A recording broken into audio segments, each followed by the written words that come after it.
전에도 한번 소개해 드린 바 있는 무신론자 볼테르. 이 볼테르라는 사람은 생전에 이런 말을 했어요.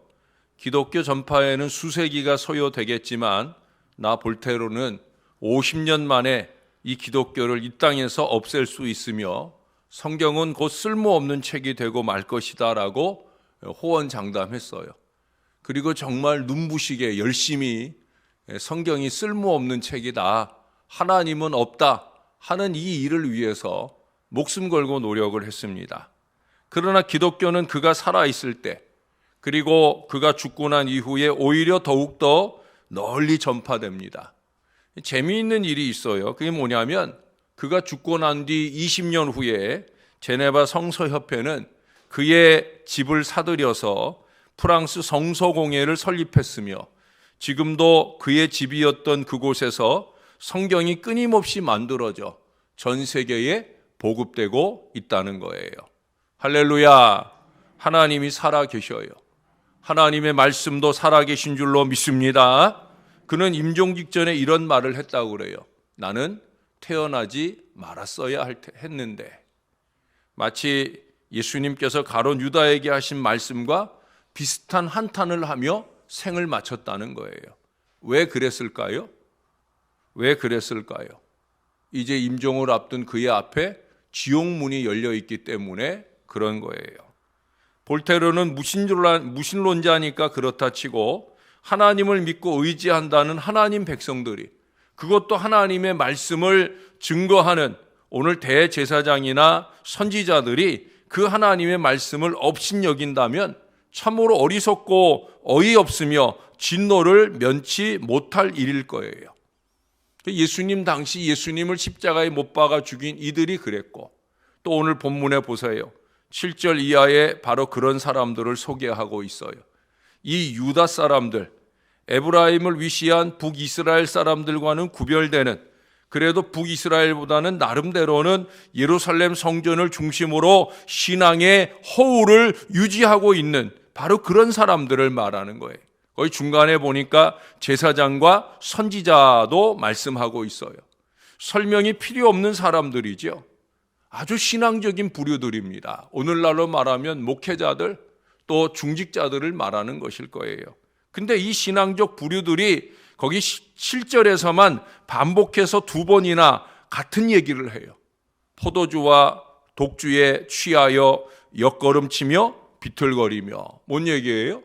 세상 즐거움에 빠져 산다는 거죠. 저는 예배를 온라인으로 드리는 이 시기를 지나면서 날마다 예배하던 우리가 날마다 예배하지 못하는 아쉬운 시간들을 지나면서 혹시 우리 교인들도 이처럼 취하거나 옆걸음치며 비틀거리는 신앙으로 사는 건 아닌지 참 많이 염려하고 걱정되며 기도하는 시간들을 지났습니다. 거기다가 오늘 보니까 환상을 잘못 푼다는 거예요. 재판할 때는 실수를 하고 여기저기 토한 것 더러운 것이 가득 찬 세상을 만들어 버렸다는 거예요. 정말 토한 것 더러운 것이 가득한 게 아니라 깨끗하지 못한 세상을 만들어 버렸다는 거예요. 그 무슨 얘기예요? 하나님을 전혀 두려워하지 않고 있다는 거예요. 6절에 보면 하나님께서는 재판으로 대표되는 내치에 있어서는 모략을 주시는 판결의 신호로 말씀합니다. 외적의 그 대적의 침입으로부터는 나라를 방비하는 외치를 위해서는 힘을 공급하시는 하나님이심을 말씀합니다. 그런데도 불구하고 그 하나님의 도움을 전혀 누리지 못하는 어리석음 속에 살고 있다는 거예요. 9절에서는 거기다가 선지자의 꾸지람, 즉 하나님의 이 말씀을 업신여기며 오히려 조롱한다는 거예요. 젖먹이한테 하는 말이라고도 하고, 여러분 10절에 그런 얘기를 하죠. 경계에 경계를 더하며 경계에 경계를 더하며 교훈에 교훈을 더하며 교훈에 교훈을 더하되 여기서도 조금 저기서도 조금 하는구나. 이게 무슨 얘기냐면 갓난장이에게 걸음마를 가르치는 유치한 말이라는 거예요. 옳지 잘한다. 그러면서 아이를 걷게 하는 그런 유치한 말 정도라고 그렇게 하나님의 말씀을 비웃고 조롱할 때, 그럴 때 사용하는 말이에요. 한마디로 하나님의 말씀에 대한 두려움이 없다는 거예요. 죄송한 얘기지만 제가 목회 여정을 이어오면서 점점 이 시대의 가장 큰 문제도 바로 이것입니다. 하나님의 말씀을 너무 두려워하지 않는다는 거예요. 우리는 하와가 선악을 알게 하는 나무의 실과를 먹으면 정령 죽으리라 하는 이 하나님의 말씀을 건성으로 듣고 무시하고 두려워하지 않다가 이 뱀이 꿰일 때에 먹지도 말고 만지지도 말라거나 죽을까 하노라 하거나 이렇게 하나님의 말씀을 번영하여 제멋대로 말하다가 결국 죄를 짓게 된 것을 우리는 다시 기억할 수 있어야 합니다. 말씀을 무시하고는 신앙이 바로 설 수 없어요. 말씀을 외면하고는 우리가 예수 잘 믿고 살아가기 어렵다는 거예요. 말씀을 삶으로 살아내는 영부림이 우리에게 있어야 된다는 거예요. 약이 될 말씀을 업신여긴다고 하면 오히려 하나님을 더욱 생소한 입술과 다른 방언으로 말씀하시겠다고 오늘 11절에 말씀하고 있어요. 이 무슨 얘기예요? 아예 알아듣지 못하도록 하신다. 제가 흔히 목사가 개떡같이 말해도 찰떡같이 알아들으셔야 된다는데 오히려 반대예요.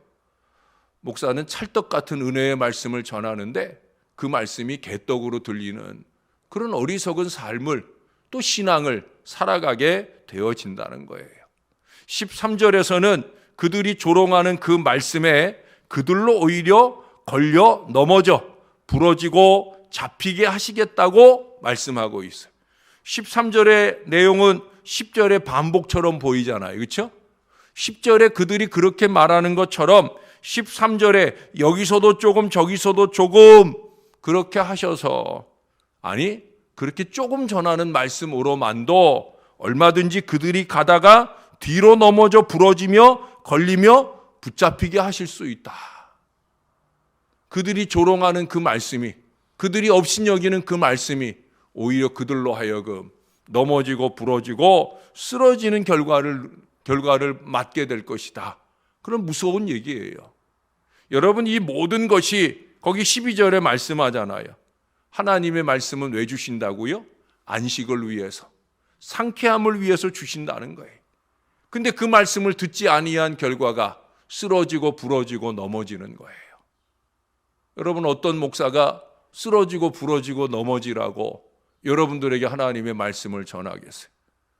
뭐 어떤 목사 말할 것 없이 김용준 목사가 어찌 그러겠어요? 이제나 저제나 언제 새벽 제단을 우리 교인들 모셔놓고 예배할 수 있을까? 홀로 기도하는 시간보다 함께 기도하는 시간이 빨리 올 수 있을까? 갈망하는 저의 마음에 어찌 하나님의 말씀을 그리 전하겠어요? 사랑하는 여러분, 하나님의 말씀을 두려움으로 받아야 됩니다. 이 하나님의 말씀을 통해 안식과 상쾌함을 누리는 신앙이 되어야 할 줄로 믿습니다. 진정한 안식은 말씀을 통해 이루어지는 거예요.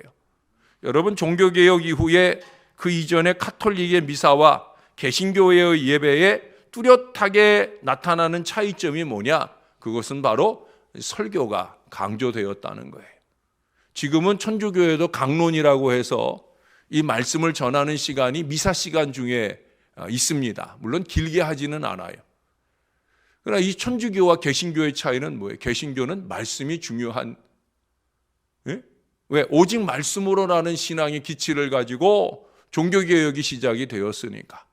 말씀이 강조되지 않는 신앙을 사는 카톨릭이 성도들을 무지하게 만들고 그렇게 무지한 성도들을 옳지 않은 신앙으로 이끌었던 걸 반성하면서 말씀 중심의 신앙으로 돌아가려고. 그래서 예배의 거의 절반 이상을, 옛날에는요 예배의 순서 중에 설교가 거의 4분의 3 정도예요. 1시간도 좋고 2시간도 좋고 하나님의 말씀을 그렇게 많이 전했다. 그렇게 은혜와 능력이 충만하고 살아있는 신앙으로의 변화가 말씀을 통해 교회 가운데 일어났었다는 거예요. 그것이 말씀 사역하는 저의 목표이기도 합니다. 말씀을 삶으로, 말씀이 살아있는 것처럼 삶도 신앙으로 살아내는 그런 신앙의 역사가 일어나야 된다는 거예요. 동구권을 중심으로 예배 중에 설교가 전혀 없는 그리스 정교회라는 교단이라고 해야 될까? 말하자면 신앙 분파지요.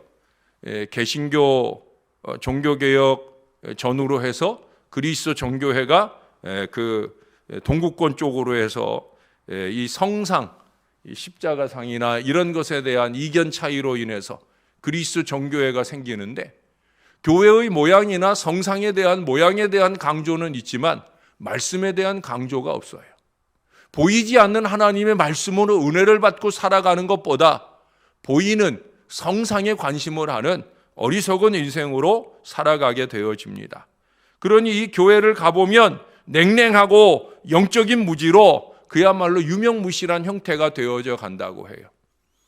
얼마 전에 말씀드렸던 리차드 범블란트 목사님의 책에서 본 이 루마니아의 그리스도 정교회 사제들은요, 그 루마니아가 공사치하에 있는 동안에는 이 목숨을 부지하기 위해서 그 공산당 당원들이 와가지고 저 십자가 올라가서 내리라고, 그러면 사제들이 사다리 놓고 직접 올라가서 자기들이 십자가를 끌어내리는 그런 일들을 했다고 하는 거예요.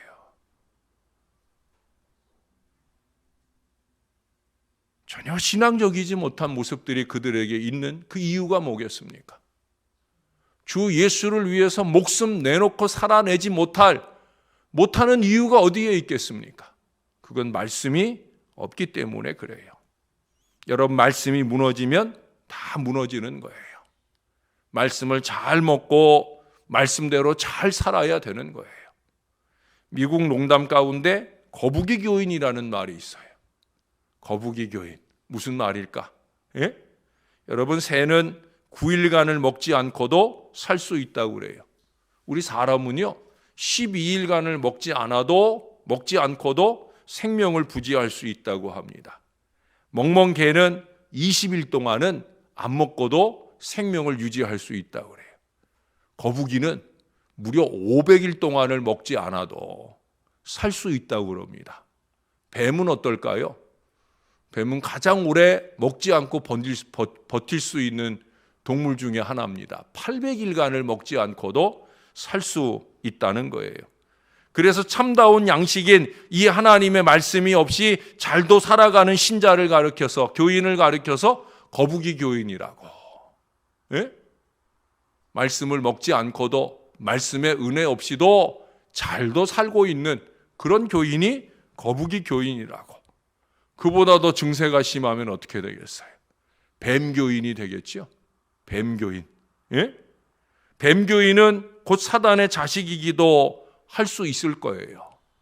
말씀 없는 인생을 살면은요, 말씀 없는 교회 생활을 하면은요, 말씀의 은혜 없이 날마다 그럭저럭 교회들만 밟고 다니면은요, 이름만 교인이지, 뱀교인, 사단의 앞잡이 노릇이나 하며 교회를 어지럽히는 그런 안타까운 인생이 된다는 거예요. 복음의 디딤돌로 살아야 되는데 복음의 걸림돌 인생으로 산다는 거예요. 우리는 그렇게 살 수 없습니다. 사랑하는 여러분, 오늘도 어렵게 새벽 제단에 오셨는데 우리에게 주어지는 이 하나님의 말씀, 안식과 상쾌함을 주시는 이 말씀, 비록 부족한 종이 전할지라도 잘 들으시는 여러분들 되시기를 바랍니다. 항상 하나님의 말씀을 두려움 가운데 들을 수 있기를 바랍니다. 한 점도 땅에 떨어뜨리지 마시고 내 삶 전체에 역사하시도록 믿음으로 깊이 간직하시고 살아내시기를 바랍니다. 하나님의 말씀은 부활 주님과 함께 살아있어요. 어제도 말씀드린 것처럼 부활 신앙자답게 이 하나님의 말씀을 더욱더 하나님 뜻대로의 삶으로 아름답게 결실하면서 안식과 상쾌함 넘치는 주님의 복된 신앙 인생들이 다 되시기를 말씀의 주님 예수님의 이름으로 간절히 축원합니다. 기도하겠습니다. 하나님 오늘도 말씀을 주시니 감사합니다.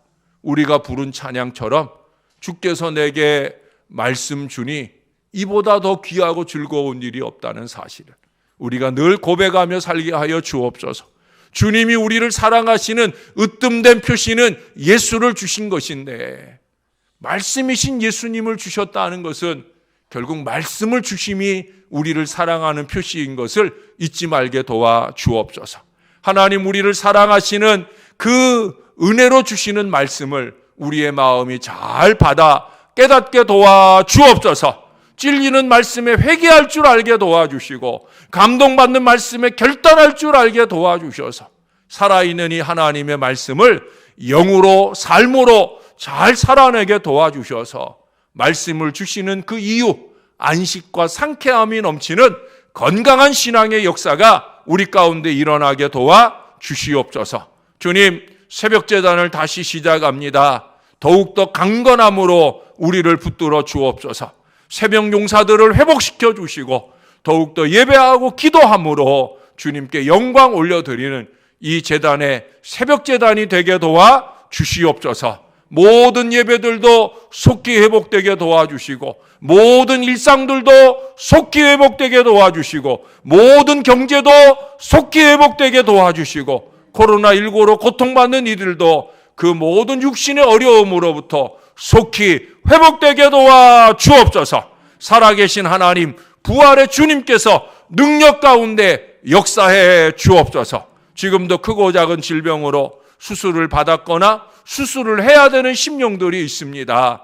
어김없이 주님의 치유가 필요한 이 백성들을 주님 꼭 만져주시고 예수의 이름으로 일으켜 세워 주옵소서. 강건한 주의 은혜가 넘치는 사랑하는 주의 모든 자녀들 다 될 수 있도록 주님께서 도와 주실 줄로 믿습니다.